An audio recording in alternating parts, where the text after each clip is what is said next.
Hello, नमस्कार मैत्रिणींनो, मी सोनाली आजच्या छानशा ब्लॉगमध्ये तुम्हा सर्वांचं पुन्हा एकदा मनापासून स्वागत करते। सर्वप्रथम तुम्हा सर्वांना श्री स्वामी समर्थ। आजचा दिवस मस्त जाऊ देत। तर आजच्या दिवसाची सुरुवात झाली होती, काल मी एक कुर्ती कटिंग करून ठेवली होती आणि ती कुर्ती मला स्टिच करायची होती। आज दिवसभरात मला 2 कुर्तीज आणि शिवाय क्लासही होता। सध्या आता प्रिन्सेस कटचा 2 दिवसाचा क्लास सुरू होता, पण मला थोडीशी कणकण अशी जाणवत होती दिवसभरामध्ये। सो मी आज थोडंसं एकदम लाईटच काम केलेलं आहे। जसं ही कुर्ती मी काल संध्याकाळी कट करून ठेवली होती, म्हटलं चला आज स्टिच करावी। त्यात आत्ता सकाळी उठल्यानंतर सगळं घरातलं आवरल्यानंतरच थकवा आला होता, तरी पण मी कशी बशी का होईना पण ही कुर्ती स्टिच करायला घेतली। तर सगळ्यात पहिल्यांदा बघा, ही कुर्ती अमरेला कट होती। कमरेच्या वरचा पार्ट होता त्यात तो स्टिच करते। फ्रंट गळा जो गोल आहे आणि पाठीमागचा मटका आहे, तर त्या पद्धतीने माझं कटिंग वगैरे चालू होतं। मध्ये मध्ये ओम येत होता, त्याची बडबड चालू होती मध्येच।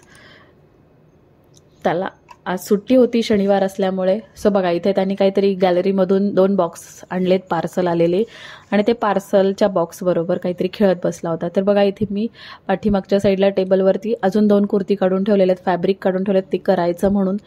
पण जेवढं होणार आहे तेवढंच करणार आहे, कारण आज थोडासा थकवा जाणवतोय। या कुर्तीचा मटका गळा मी तयार करून घेतलेला आहे। सो फायनली बघा, हा जो अप्पर पार्ट असतो, चोळी पार्ट, तो तयार झालाय। पाठीमागे छान नॉट लावल्यात, लटकन्स लावलेत। त्यानंतर लगेचच हा बॉटम पार्ट सुद्धा मी तयार करून घेतला, जो हाफ अमरेलावाला होता। आणि आता हे फक्त मला जॉईन करायचं आहे। सो मी हे जॉईन करायला बसते आता। काही नाही, फक्त सेंटर पार्टमधून हा पार्ट उलटा ठेवला आणि तो पार्ट सरळ ठेवून मध्ये हे करून फक्त हाफ इंच मार्जिन कव्हर करून मी टीप टाकून घेतली।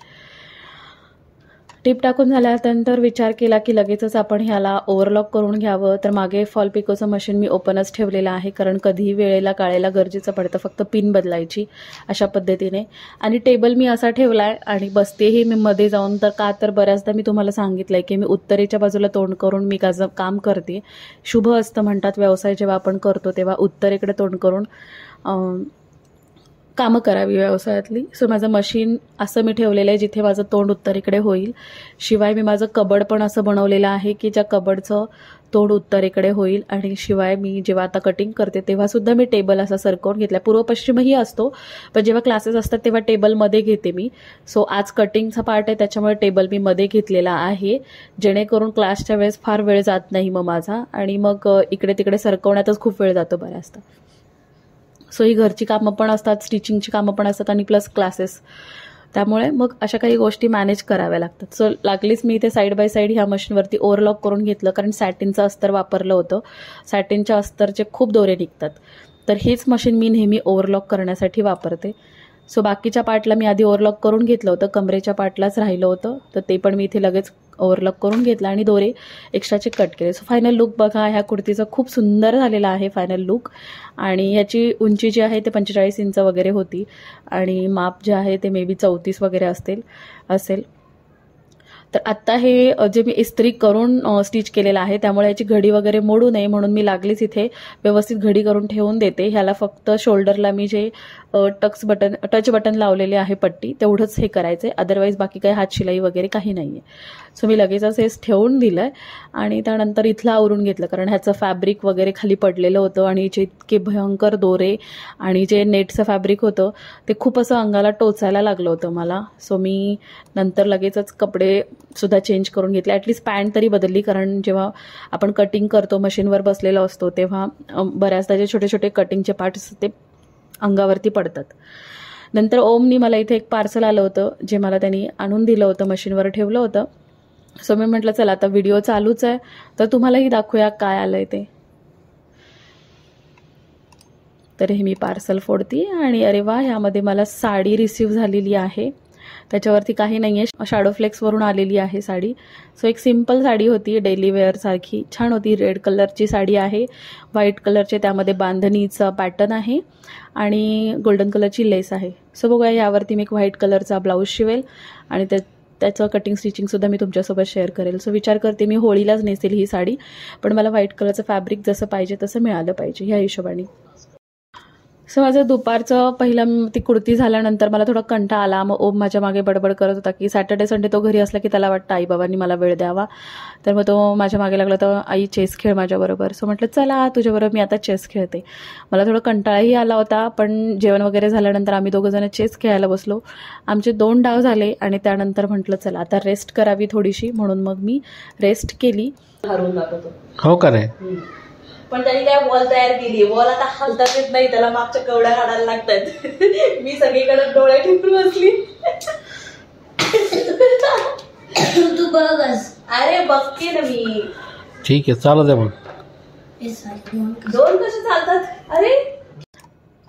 आणि त्यानंतर पुन्हा मग माझ्या कामाकडे आल्यानंतर जसं मी म्हणाले अजून 2 कुर्तीज होत्या ऑर्गेन्झा सेम फॅब्रिकमधल्या, दोन्हीचंही वेगवेगळं तर आधी म्हटलं चला मेन फॅब्रिक अस्तर पण त्या कस्टमरनेच दिलं होतं मला, सॅटिनचं फॅब्रिक. आणि सॅटिनचं फॅब्रिक खूप 1 नंबर होतं, क्रेप प्लस सॅटिन असावं मे बी. तर ते खूप छान होतं. तर मी म्हटलं चला त्याला पण इस्त्री करून घेऊया, जेणेकरून एकमेकांना चिकटले की ते जास्त छान पटकन आपल्याला कटिंग करता येते. पण काय झालं आता ह्यामध्ये काय झालं होतं, कस्टमरनी मेजरमेंट दिलं होतं त्याप्रमाणे त्यांनी फक्त 2 मीटरच कापड आणलं होतं. तर 2 मीटर जेव्हा कापड असतं तेव्हा उंचीमध्ये फक्त 1 मीटर 40 इंच म्हणजे हार्डली 38 इंचाची वगैरे आपली कुर्ती तयार होते. कारण उभ्या कापडामध्ये आपण कटिंग करतो, कारण आडवं कापड ह्याचा पन्हा इतका मोठा नसतो. सो मी म्हटलं चला ह्याच्याप्रमाणेच मग मी कटिंग करायला घेतलं. डीपनेक असल्यामुळे फार वेळ नाही लागला कटिंग करायला. कुर्ती मेजरमेंटला दिली होती, सो त्याचा बॅक पार्ट जो आहे तो बोटनेक होता आणि फ्रंट डीपनेक होता. तर त्याप्रमाणे मी कटिंग केलेलं आहे.